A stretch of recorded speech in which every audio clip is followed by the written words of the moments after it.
Well, so it will be better if you all stay here and I go alone first, and you follow me right away, that same second. That will be better.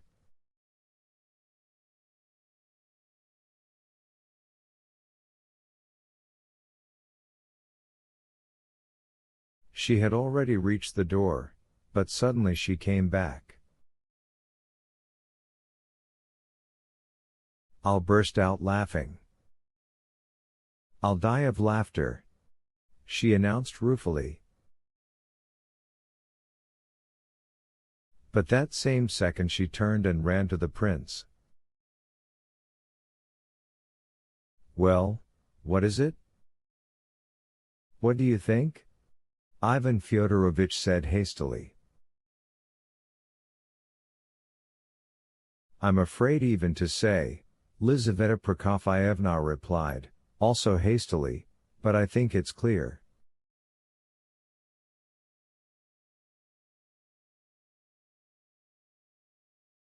I, too, think it's clear. Clear as day. She loves him. Not just loves him, she's in love with him. Alexandra Ivanovna echoed. Only I wonder what for?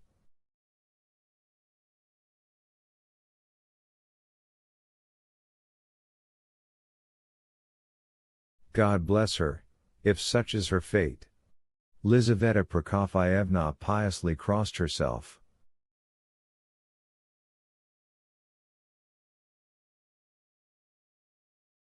It means it's fate, the general confirmed, there's no escaping fate.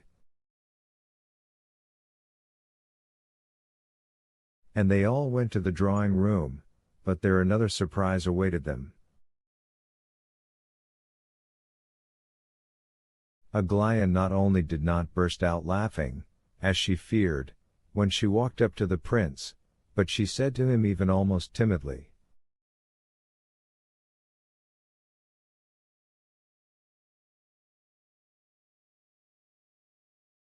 "Forgive a foolish, bad, spoiled girl," she took his hand, "and be assured that we all have boundless respect for you."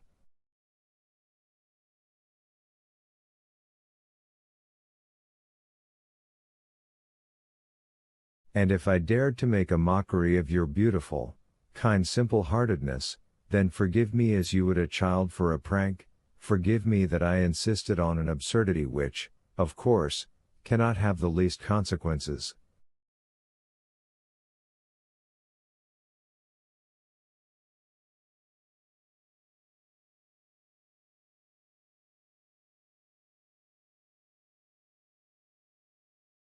Aglaya uttered these last words with special emphasis.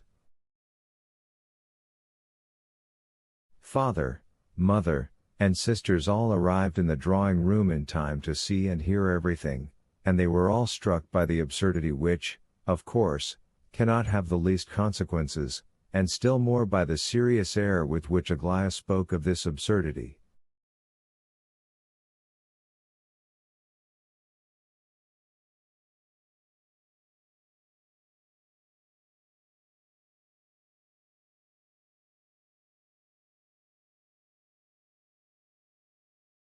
They all exchanged questioning glances, but the prince, it seemed, did not understand these words and was in the highest degree of happiness.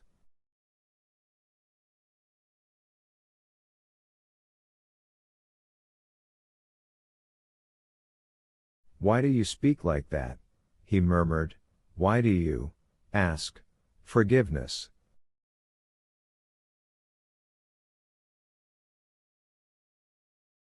He was even going to say that he was unworthy of having anyone ask his forgiveness.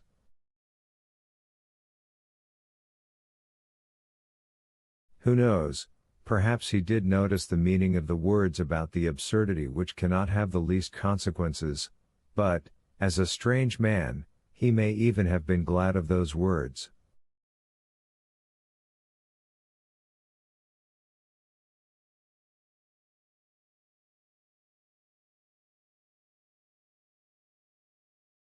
Unquestionably, For him the height of bliss was the fact alone that he could again visit Aglaya without hindrance, that he would be allowed to talk with her, sit with her, walk with her, and, who knows, perhaps that alone would have contented him for the rest of his life.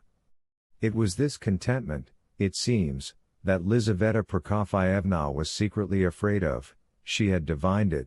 She secretly feared many things that she did not even know how to express.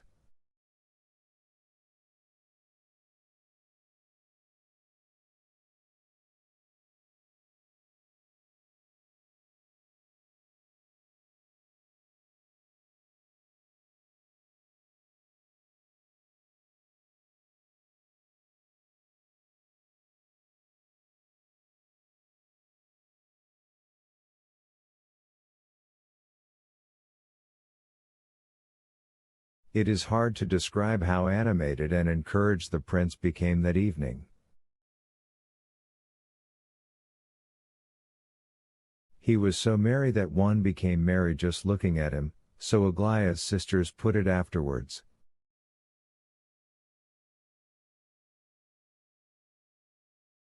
He talked a great deal, and that had not happened to him since the very morning, 6 months earlier, when he had first made the acquaintance of the Epanchins. On his return to Petersburg, he had been noticeably and intentionally silent, and very recently, in front of everyone, had let slip to Prince Shch. That he had to restrain himself and keep silent, because he had no right to humiliate a thought by stating it.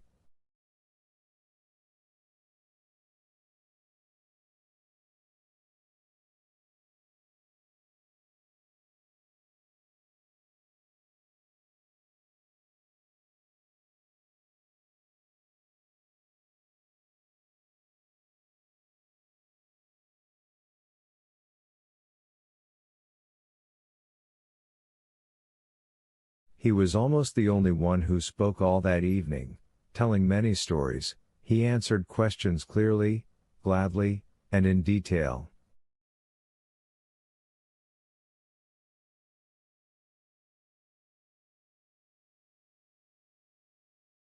However, nothing resembling polite conversation showed in his words. The thoughts were all quite serious, sometimes even quite abstruse. The prince even stated some of his own views, his own private observations, so that it would all even have been ridiculous, if it had not been so well stated, as all the listeners agreed afterwards.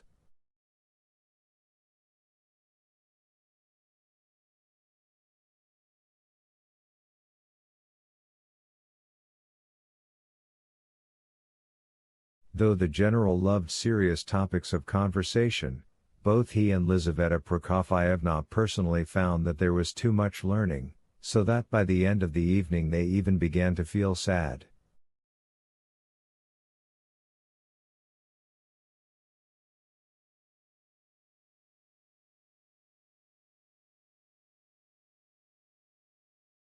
However, in the end the prince went so far as to tell several very funny anecdotes, at which he was the first to laugh, so that the others laughed more at his joyful laughter than at the anecdotes themselves.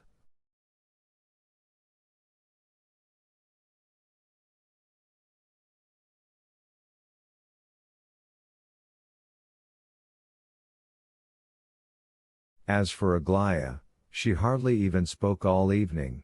Instead, she listened to Lev Nikolaevich, without tearing herself away, and even did not so much listen to him as look at him.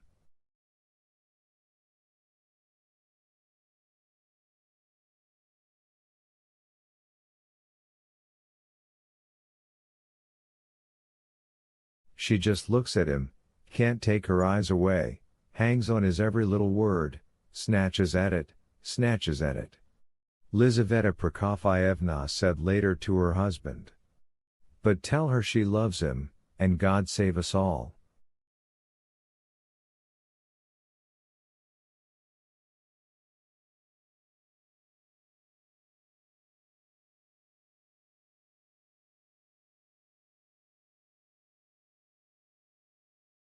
No help for it, its fate. The general shrugged his shoulders and for a long time went on repeating this little phrase that had caught his fancy.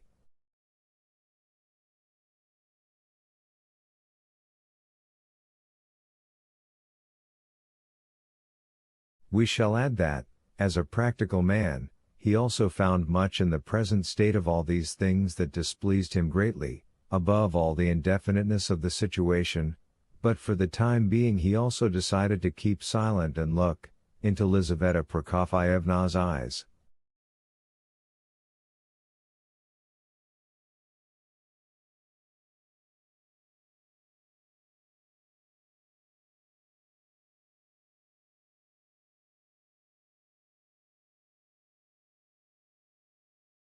The family's joyful mood did not last long.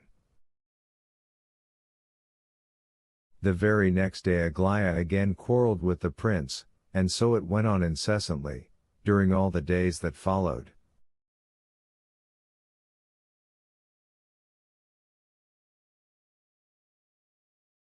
She would spend hours at a time making fun of the prince and all but turning him into a buffoon.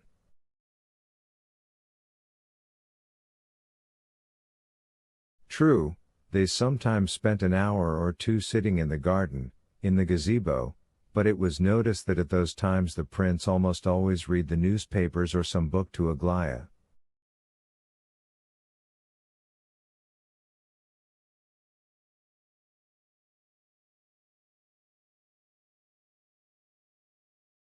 You know, Aglaya once said to him, interrupting the newspaper, I've noticed that you are terribly uneducated, you don't know anything properly. If somebody asks you, neither precisely who, nor in what year, nor in what article.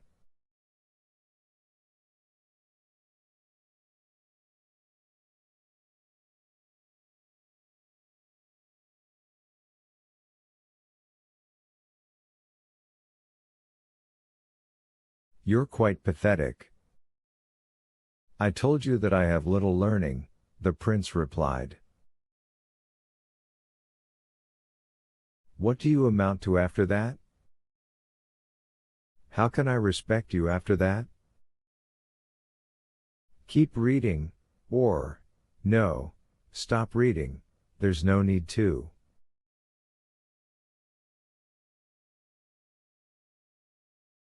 And again that same evening there was a glimpse of something very mysterious on her part.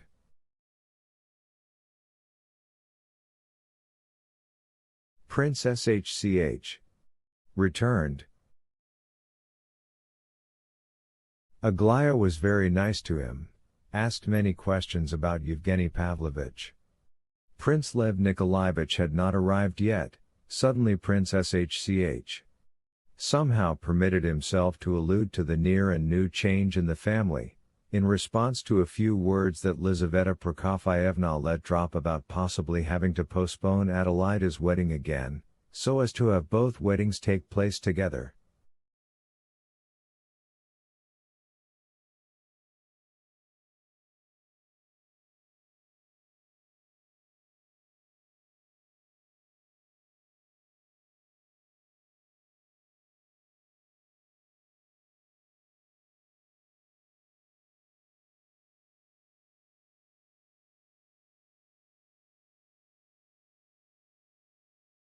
It was impossible even to imagine how Aglaya flared up at all these stupid suppositions, and, among other things, the words escaped her that she still had no intention of replacing anyone's mistresses.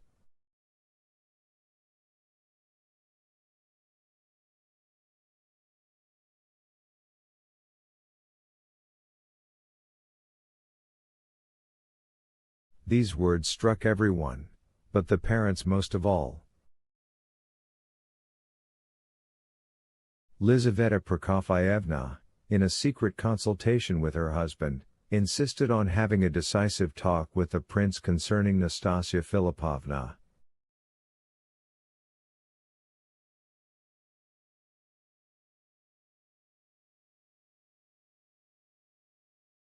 Ivan Fyodorovich swore that it was all only an outburst, which came from Aglaya's modesty, that if Prince Shch. had not begun speaking about the wedding, there would have been no such outburst, because Aglaya herself knew for certain, that it was all the slander of unkind people and that Nastasia Philippovna was going to marry Rogozhin, that the prince counted for nothing at all here, not only in any liaison, and even never had counted, if the whole truth were to be told.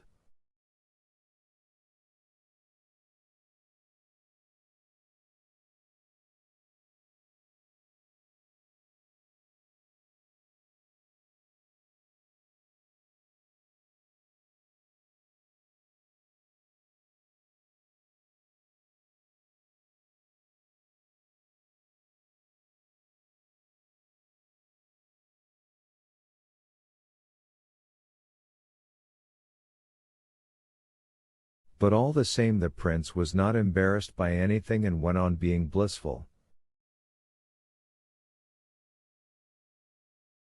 Oh, of course, he, too, sometimes noticed something dark and impatient, as it were, in Aglaya's eyes, but he believed more in something else, and the darkness vanished of itself.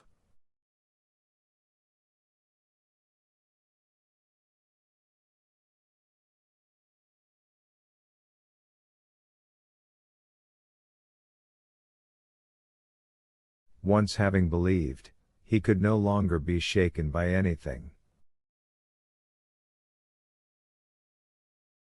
Perhaps he was all too calm, so, at least, it seemed to Hippolyte, who once chanced to meet him in the park.